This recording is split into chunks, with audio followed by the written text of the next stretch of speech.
Hare Krishna. Hare Krishna, everyone. So, here we are in Regent's Park. Regent's Park. Lovely sunny day today. Oh, beautiful sunny day, As finally. you can see the sun bouncing off my head. Bouncing off my bald forehead. Oh my. Okay, we've got lovely parrots around us coming to hear the Bhagavatam. Jai. So it's Canto 3, Chapter 9, Text 20. Is that what you got? I've got 20. 20, yeah. Om Namo Bhagavate Bhagavate Vasudevaya. Om Namo Bhagavate Vasudevaya. Om Namo Bhagavate Vasudevaya. We're just whispering because there's people in the vicinity, as they say. Yeah, didn't want them to hear the holy name. Well, we don't. You're sitting in the middle of Regent's Park, it's like chanting mate, like the sun's mantras. beating down on me head. You're beating my head. Oh dear. Oh my God. My Lord, you accept the pleasure of sleeping in the water of devastation where there are violent waves, and you enjoy pleasure on a bed of snakes, showing the happiness of your sleep to intelligent persons. At that time, all the universal planets are stationed within your abdomen. Purport. Persons who cannot think of anything beyond the limit of their own power are like frogs in a well, who cannot imagine the length and breadth of the great Pacific Ocean. Such people take it as legendary when they hear that the Supreme Lord is lying on his bed within the great ocean of the universe. They are surprised that one can lie down within water and sleep very happily. But a little intelligence can mitigate this foolish astonishment. There are many living entities within the bed of the ocean who also enjoy the material bodily activities of eating, sleeping, defending and mating. If such insignificant living entities can enjoy life within the water, why can't the Supreme Lord, who is all-powerful, sleep on the cool body of a serpent and enjoy in the turmoil of violent ocean waves?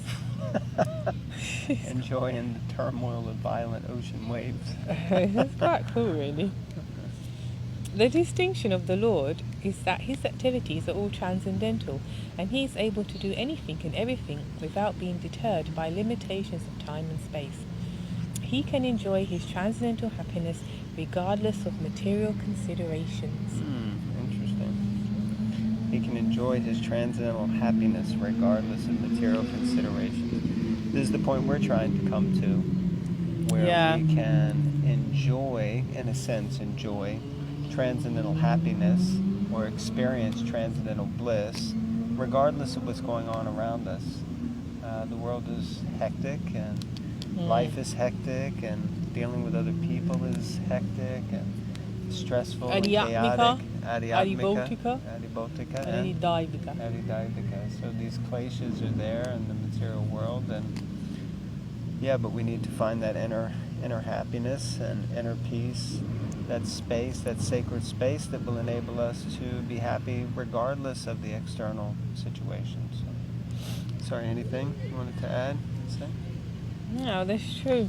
That's the whole point, I understand, to be honest with you, of the Bhagavad Gita as well, where Arjuna, gets a bit scared and a bit distraught. Okay. Well, and Krishna's saying, Krishna doesn't change the externals, he changes his internals, but the externals remain as they are. The war still goes on, which is interesting, because when we're in trouble and when we're not focused on the Lord, then we want to change the externals. But all we got to do is change the internals. I saw a quote like this on a Christian Facebook website, like you do, and it was saying, in terms of faith, that you'll know when you're making progress when you keep getting the same tests, but you respond differently. Actually, you react differently. You react differently. They said react, huh? Yeah. You react to it differently. But it's the same test in some, because sometimes we're like, why do you keep doing this, Krishna? Oh, God, why do you keep... Yeah, we get on the merry-go-round. Yeah. And just keep going around. And you'll pass the test when you react, act to it, respond or react to it differently. And it's true, though, you're making progress. Nice. Yeah, at this point also about how the Lord is sleeping on Ananta, on the Causal ocean, and it's like some people think it's mythology, and of course we may also be thinking like that, but what does it say? Even a material person, a normal person can enjoys bodily activities of eating, sleeping, defending, and mating. And if such insignificant living entities can enjoy life within the water, why can't the Supreme Lord, who is all-powerful, sleep on the cool body of a serpent and enjoy the turmoil of violent ocean waves? So brilliant, Prabhupada. It's a great image, actually. It's cool, Mahavishnu, the way he lies down, it's just cool, there's no care in him, like concern. When I say care, concern or anxiety in that impression when you see that picture, It's just lying there, it's whatever. Chilling out. Yeah. Yoga Nidra. Just whatever. That's just a part and parcel of Krishna. So how great is Krishna, Yeah. Haribol. Okay, text 21. The object, O object of my worship, I am born from the house of your lotus navel for the purpose of creating the universe by your mercy. Of course, this wasn't talking about Karnadakshai Vishnu, this is talking about Garbhodakshai Vishnu, because this is Lord Brahma who's speaking to Garbhodakshai Vishnu, but they're more or less one and the same. Yeah. All these planets of the universe were stationed within your transcendental abdomen while you were enjoying sleep. Now, your sleep having ended, your eyes are open like blossoming lotuses in the morning. Wow, so beautiful. Purport. Brahma is teaching us the beginning of Archana regulations from morning, 4 o'clock, to night, 10 o'clock. Early in the morning, the devotee has to rise from his bed and pray to the Lord, and there are other regulative principles for offering Mangal Arti in the early morning. Foolish non-devotees, not understanding the importance of Archana, criticize the regulative principles, but they have no eyes to see that the Lord also sleeps by his own will.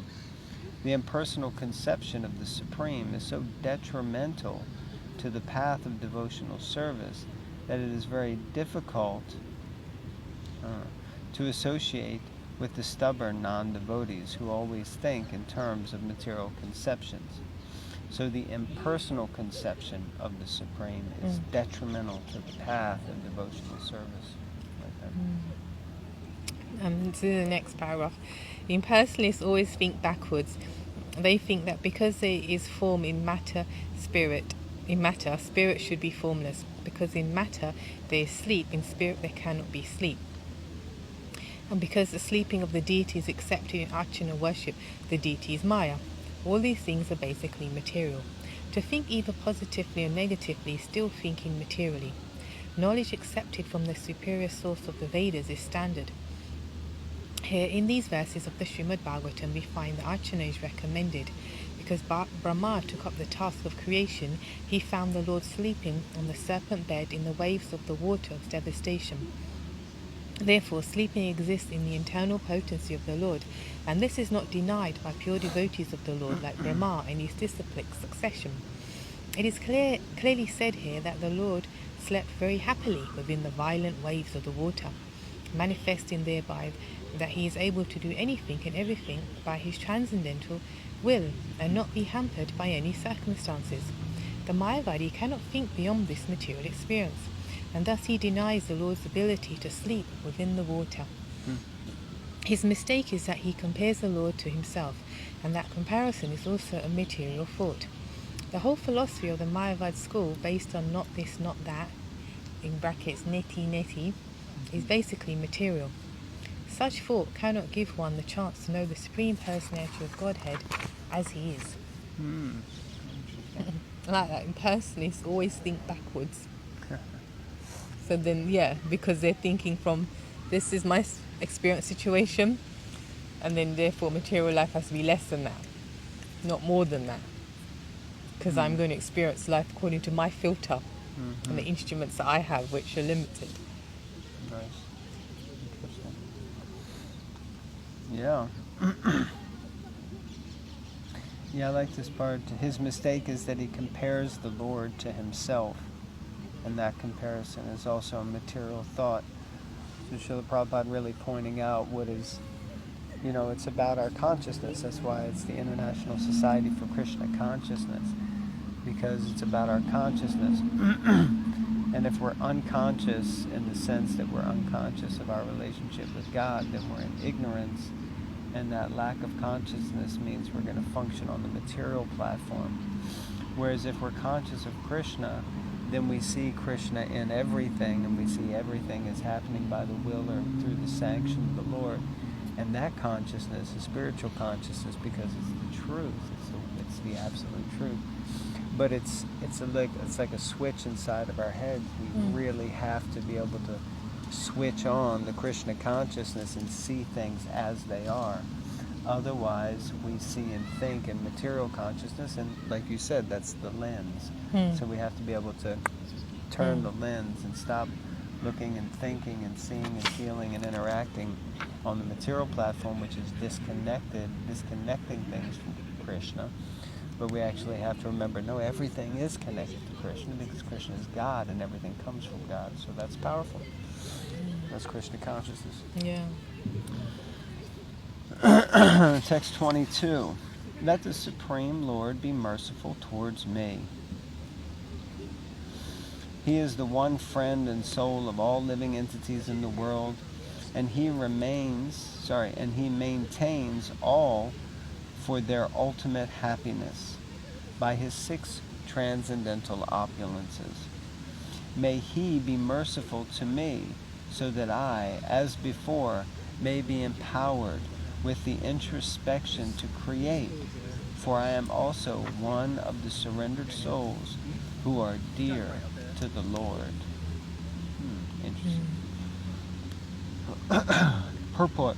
The Supreme Lord, Purushottam, or Sri Krishna, is the maintainer of all in both the transcendental and material worlds. He is the life and friend of all because there is eternally natural affection and love between the living entities and the Lord. He is the one friend and well-wisher for all, and he is one without a second. The Lord maintains all the living entities everywhere by his 6 transcendental opulences, for which he is known as Bhagavan, or the Supreme Personality of Godhead. Lord Brahma prayed for his mercy so that he might be able to create the universal affairs as he did before. Only by the causeless mercy could he create both material and spiritual personalities like Marichi and Narada, respectively. Brahma prayed to the Lord because he is very much dear to the surrendered soul. The surrendered soul knows nothing but the Lord, and therefore the Lord is very affectionate toward him. Thoughts? It's a nice point that's made about the Lord is our friend, and that he's basically, the source, or gives us happiness. Causal. No, is that the right word? What is it? Causal? Cause, our happiness stems from him. I mean, he's a true friend. He's our maintainer. He's the one friend and well-wisher for all. So just nice point. Sometimes we can forget that. Yeah, I like this, that he's maintaining us by his 6 transcendental opulences. So wealth is there, and that's how we're maintained. Fame, intelligence, strength, all of these things, by all of his opulences, he's maintaining us. Very nice. Next one. Text 23. The Supreme Lord, the Personality of Godhead, is always the benefactor of the surrendered souls. His activities are always enacted through his internal potency, Rama, or the goddess of fortune. That's my mum's name, by the way, Rama. We say Rama. Rama. Well, I didn't say said Rama. Amma. I said mum, but... Yeah, this is pronounced Rama. But anyway. The internal potency is lacking. Rama, it's another name for Lakshmi. Yeah, Rama. Rama. R-A-M-A, but the last A is a long A. Yeah. Ah. In So case it's you wanted to know, Rama. in case you ever need to address my mum, that's her name. Anyway, we'll get back to the verse. The Supreme Lord, I'll say it again now. The Supreme Lord, the personality of Godhead, is always the benefactor of the surrendered souls. His activities are always enacted through his internal potency, Rama, or the goddess of fortune. I pray only to engage in his service in the creation of the material world, and I pray that I not be materially affected by my works, for thus I may be able to give up the false prestige of being the creator. Wow, so Lord Brahma is really in a humble space right now, huh? Yeah. So he's saying, I want to... Yeah. He wants to engage in... First of all, he's seeing his service as creating the universe. He's seeing the creation of the universe as his service. And he's praying that he not be materially affected by performing that duty. That's very, very humble. And he'll be able to give up false prestige of being the creator. So what does that mean? It means that, because we just heard that actually it's the Supreme Lord who's sustaining everything by his opulences. So, but we have a tendency to think, oh, look what I did. Look what I did this, I did that. You know, we put ourselves in the center, but actually we couldn't do anything. We couldn't even breathe, you know, what to speak of think or, you know, bat our eyelids. I mean, we didn't create this body. Everything's come from the Supreme Lord. So it's such a humble position, isn't it, Lord Brahma? It is, but it's interesting that it's a humble position at the beginning before he starts the service, and the danger in this material world, and, you know, he's obviously been used as an example, all the personalities in the Bhagavatam, Indra, Shiva and that, because when we read on, we'll see that Lord Brahma, there were many times when he tested Krishna as to, are you as good as you? I think there's only one, isn't there? Oh God, let me ramble. Was it? Yeah, Brahma Vamoha Lila, the time that Lord Brahma became You know, it was a bewildered. major time, wasn't it? He Well, messed up Krishna's picnic and he took away all the cows and the cowherd boys for 1 year. It's not right. But the point I'm making is, so at the beginning, I'm just a learning point from the Bhagavatam. Yes. You know, when we're beginning and we're humble and you know, we're appreciative. But the nature of the material world, and that is, if we don't stay grounded and humble and sincere, is we get carried away with what will naturally occur through name, fame, prestige, title, and this. As time goes on, because that's the nature of the material world, everything deteriorates. So then your humility or sincerity deteriorates, and unless you're grounded and always remain, you know, put Krishna in the centre. That's the point. Nice point. Very, very valid. I'll read the purport now, and then we'll conclude. No, I'll read the purport. No, because I just read that. I didn't get a No, I chance. read that. No, you didn't. I did. Oh my God! Don't embarrass yourself for the sorry. viewers. Okay. I'm so sorry. embarrassed. That's right, because she said Rama 3 times. Yeah. Yeah. Okay. Perfect. All right. I'll all right. read the purport. I can be humble. I'm not the same. In the matter of material creation, maintenance and destruction, there are 3 incarnations in the material modes of nature, Brahma, Vishnu and Maheshwara. But the Lord's incarnation as Vishnu in his internal potency is the supreme energy for the total activities. Brahma, who is only an assistant in the modes of creation, wanted to remain in his actual position as an instrument of the Lord instead of becoming puffed up, by the false prestige of thinking himself the creator. That is the way of becoming dear to the Supreme Lord and receiving his benediction. Foolish men want to take credit for all creations made by them, but intelligent persons know very well not a blade of grass can move without the will of the Lord. Thus all the credit for wonderful creations must go to him. By spiritual consciousness only can one be free from the contamination of material affection and receive the benedictions offered by the Lord. That's nice. That's a very powerful statement. So read it again. By spiritual consciousness only can one be free from the contamination of material affection and receive the benedictions offered by the Lord.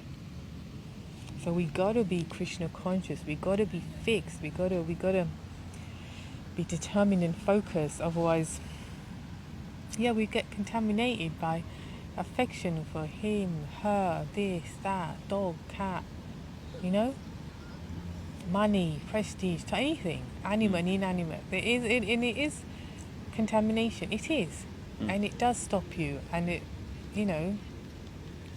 Anyway, it does. So. Anyway, it does. So, yeah. And then we don't hear the Lord, because the Super Soul is always talking to you, and to the degree that you actually become focused and good, strong sadhana and good, doing service and just feeling, taking shelter consciously, deliberately of the divine nature, you hear that voice actually.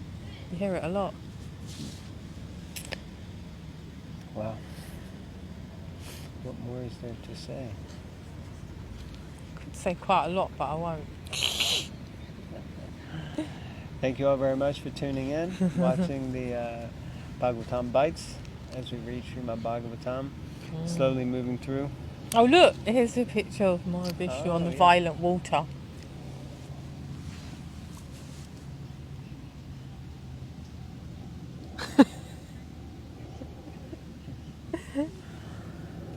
I'm in the front, but that's in mellow.